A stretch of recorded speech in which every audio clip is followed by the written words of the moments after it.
Hey everybody, this is Casey and you're hanging out with me as normal on the Wall to Wall show today. And we're very excited to have a very honorable woman on board for the show this afternoon. A lovely lady who started out as a little Indiana farm girl and ended up with, international acclaimed recording success in her career. Everybody knows her voice, and everybody knows this lovely lady who's on board with me today. Please make welcome Miss Janie Fricke. Hey, Janie, how are you? I'm fine. I'm so happy to have you on the show today, and I know my listeners are so excited to hear from you as well.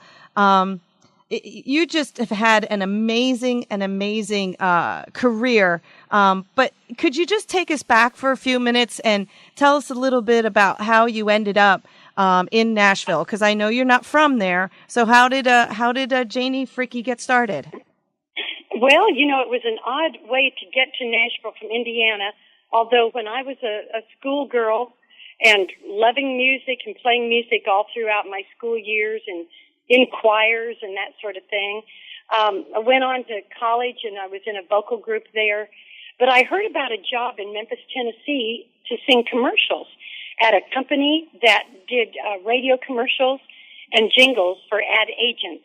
Mm-hmm. That was my first connection to Tennessee, and I pursued that opportunity, and I did get the job, and I worked in a vocal group there, and that was my start, and that was the first love of being in the studio recording. Yeah, I mean, you've had some pretty big clientele use your voice, including United Airlines and Coca-Cola, and one of my all-time favorites, Red Lobster. Yes, absolutely. I love going to Red Lobster. Even to today, if we're going to celebrate something, it's one of the restaurants we head to. Yeah, well, and it was good at that time. There were ad agents coming in from all over the country to have their commercials done in Nashville. Mm-hmm. And so they would use the top producers, and they would go in the studio with the good players and pickers, and then they would hire us singers, and they would write out a chart or a little song. And at the time, the jingles were almost like a little song.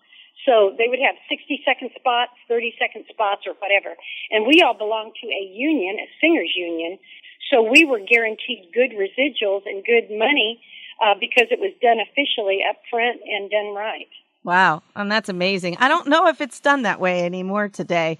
I don't even know if I hear a lot of jingles. I guess I'll have to start paying attention. Well, I think you're right about that. The ad world has definitely changed. The ads you see on TV and here on radio are totally different nowadays. So I'm fortunate I was in that era where jingles were big. Yeah, and that's where you actually got, your success, and that was your stepping stone to become a background singer for a lot of really great artists.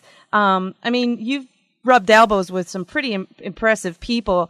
Can you tell us one of the more amazing situations you had in that time frame of when you were, getting asked to sing background and along with some of these great artists? Oh, the stories would be numerous, and it would take me a while, I guess, but starting out with singing backup in a vocal group that was like one of the top groups. She was called the Leah Jane Singers, and Leah Jane had connections with every producer in town. So one of the very first sessions probably that we did was for Porter, Wagner, and Dolly Parton. Wow. As they were still a duet. Wow. So that tells you about what year that was. And so on from that, we were called to go in and do harmony behind people like Barbara Mandrell, Ronnie Millsap, even Elvis Presley, and many others, Frank Sinatra Jr. People came to town to get their records done, and they hired us as a vocal group to enhance or to back up their record with oohs and ahs and vocals. Nice. I mean, Elvis, come on, that's crazy. That's crazy. Mm-hmm. Actually, he was not in the studio, so we went in with his producer, Felton Jarvis, and we worked with him on Elvis's last live album, and we enhanced vocals on that. Nice, nice. Now, part of the recognition, along with your background singing vocals and your talent of all the jingles, you actually got some serious recognition from basically a line in a song that was somebody else's song. That's definitely a one-time story that probably only you can tell. I think you're referring to Johnny Duncan, and the song was called Stranger. Yes. That song was written by Chris Christopherson. Wow, okay. And the minute you hear that song, you're just hooked on it because it's a great record. The way it was produced was a great idea. And if I'm not right, if I'm correct, I think maybe Billy Sherrill was producing it. I'm not sure. But anyway, Johnny sang the song, and he wanted the girl to do this one light, shut out the light and leave me. And that made, I guess evidently that made the record. And then they started asking who the lady's voice was, who's the mystery voice. Well, I wouldn't let them put my name on the 45 single or on the record because I didn't want to step out as a soloist at that point. Oh, okay. I wanted to remain in the background. And so they did not put my name on the record, and I became known as the reluctant superstar when I first signed the contract because they thought, well, she didn't really venture out to go for this, Wow. Which was kind of true in a way because I was loving my work in town in the studio. So what changed your mind? Was there a special moment that you thought, you know what, I do want to be a breakout single solo artist, which you did. Is there a moment that you remember where you kind of decided to change the gears on that? Well, actually, I went and started talking to people, and this is good advice for people in any business and they don't know which way to go. Go and talk to the professionals around you. Go and get advice from people who can see it from an outside point of view. I went to the president of the union, the Singers Union, which was called AFTRA, and AFTRA is still there. And he said to me, you should take this opportunity now. It may never be there again. So when I listened to him, and I thought, he knows what to tell me, so then I went with it. I signed the contract, and it took me weeks to decide if I wanted to sign that contract or not. Wow, that's just crazy. But obviously you did, and you broke out as a solo artist and actually did really, really quite well. I mean, you have several chart songs out there and things along that line, and that in turn got you some wonderful awards. I mean, quite a few awards with your work. Is there a certain award, though, that kind of stands out above the others? And if so, can you tell us why? Well, I would think probably that very first award, Country Music Award, CMA, Female Vocalist of the Year, was a big thriller. But before that, I got Most Promising Vocalist. I have these little plaques and awards that I look at and I think, wow, I can't believe I did that. Aww. What a dream come true, Nice. And sometimes you don't know whose name they're going to call. You don't know that, and then when they call your name, you're just your knees get very weak. So it was a big surprise. Yeah, I mean, and you've actually won Female Vocalist of the Year a couple of times, the next couple of years, and then Top Country Female Vocalist, Most Popular International Solo Act Female. I mean, with you doing some performing around the world and such. So you've probably got a whole wall of those little plaques, and you should. Well, yes, and when you do, you want to put them up and be proud of them. And I kept them in boxes. And one week I went out of town, and when I came home, my husband had taken them all out of boxes and put them all up on the wall. So that really surprised me. Aw, you're going to make me cry. That's awesome. Yeah.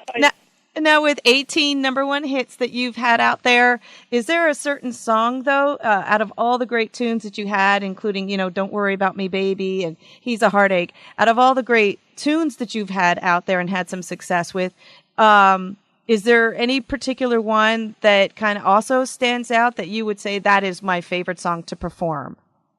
Well, probably there's so many that I do like, but probably the biggest, one of the biggest ones is It Ain't Easy Being Easy. Okay. And because it's a strong ballad, and I close the show with it usually, or He's a Heartache. I also love He's a Heartache because that's up-tempo and really fun moving song. But, there's a lot of great songs. They were written so well back in those days. And It Ain't Easy was really a well-written song, I think. And do you still perform these songs when you go out there? I see you still have some touring dates and you're still out there doing some performing. Are those still the ones that are included in your show? Yes, we do all the hits. We try to get them all in.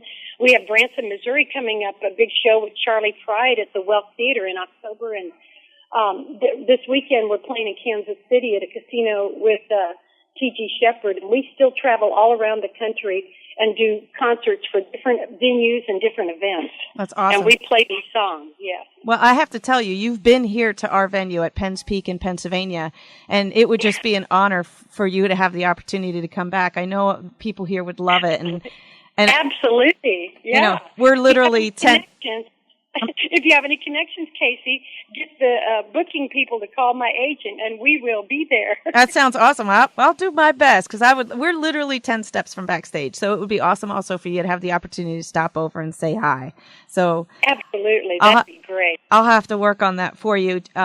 You're still doing your music, and you're still doing some performing and stuff, but you also have a new venture out there that you're doing. You recently launched your own design of furniture and home decor accents, the JFC collection. Do you want to expand on that just a little bit?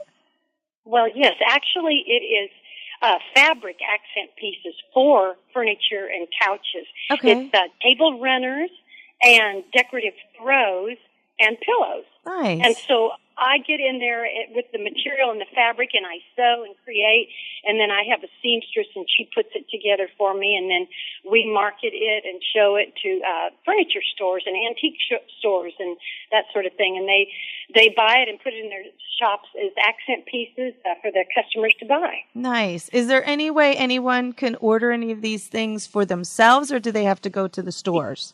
Yes, they can. We're still working on my website at this point, but Okay. I do have a couple of ways to do it. JanieFrickeCollection.com. Okay. And that's one website, JanieFrickeCollection.com. And it shows fabric swatches. I believe it gives the information on how to contact me through email.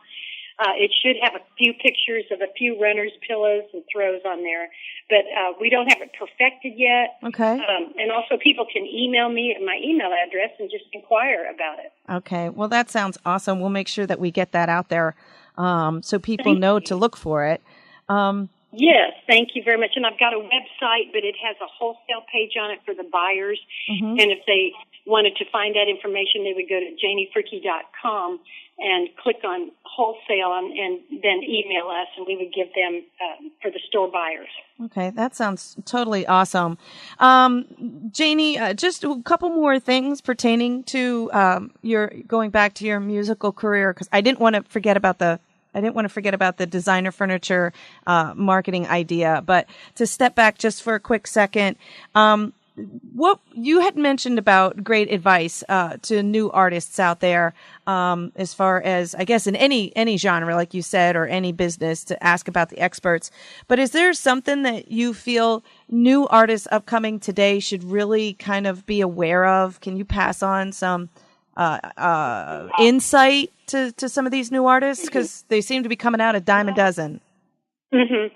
Well, you know, it's a business like anything else. It seems exciting and glamorous, and you see all the TV stars and you just want to be like them immediately, but it doesn't work that way. Obviously, you have to climb up that ladder like everybody else. And so you would start out on a local basis and you know, get used to your performances and getting the feel of how audiences like you. You put your material together for a show that you think that you're getting a reaction from the audience, and then you get that experience slowly and become an entertainer that way. Then you need to start making your connections by showing your talent to, you know, to maybe some agents in Nashville, talent people. I don't know how they do that, because for me, I just ventured out on my own and sang in different venues with my guitar, and someone heard me in the audience, and they happened to be from Nashville, and that was how I got my first connection. So, you know, I sang in a talent contest, and somebody was in the audience and said, hey, you know, here's my business card. If you get to Nashville, look me up, that sort of thing. But, you know, meeting people and being around other good musicians sometimes helps. Trying to play as an opening act at fairs and venues and concert halls or whatever. There's many, many ways to go about it. And everybody has a different approach. Everybody has a different way to make their talent shine. So it's a very hard thing to get into. I wouldn't even begin to know how to tell somebody the secret. But magic happens if you are good, and magic happens if you are honest and go about it the right way, like a business person, and not take advantage of the situation. Then good things will happen to you, and say a lot of prayers. That's awesome and wonderful advice. And I think that's something that a lot of artists really need to do. They need to be true to themselves and know where they're going and be set that way.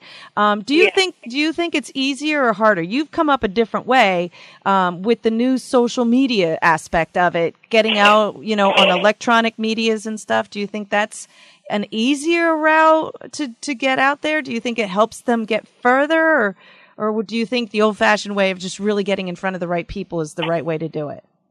I honestly wouldn't know how to answer that because I'm not a newcomer with the computer age, so I wouldn't really know. But I would think there would be a way to be discovered that way too. Just doing your YouTube videos or doing a local concert and have people video you and put it out on YouTube, that sort of thing. There again, you still have to get to that agent, that booking agent, that talent agent, and that record label. And nowadays, you can even start your own record label and then have your own following. So that's another possibility too. But that is not my expertise. I wouldn't know. Okay. So. Yeah. What, real quick, and then I'll let you go. What's on the docket for Janie? Can you give us any wink, wink, nudge, nudge of what might be new and exciting coming your way that we can express to your fans and have them check out your website and whatever social medias that you happen to be on, other than your endeavor with your furniture collection design stuff? Well, basically, I would say keep posted to our website. JanieFricke.com, and click on tour schedule. That shows where I'm going to be. And I don't do a lot of social media myself. Some of the people in my audience try to do it for me, but I don't have time to do that. So really, I'm not very sociable. Oh, okay. But no, it's basically keeping up with our concert schedule and come and see us when we have some shows. And great. Hope to see the fans and friends out there, and I thank you very much for your interview, Casey. It's been a great time talking to you. Well, I appreciate your time, Janie. I know you're a very busy lady, but I appreciate you taking a few minutes out of your crazy day today. And sweetheart, I will definitely make sure that I try to get you guys and our guys connected. We'd love to see you here again in Pennsylvania. All right, great. Thanks, Casey. Take care, dear. Thank you. Bye-bye. Bye-bye.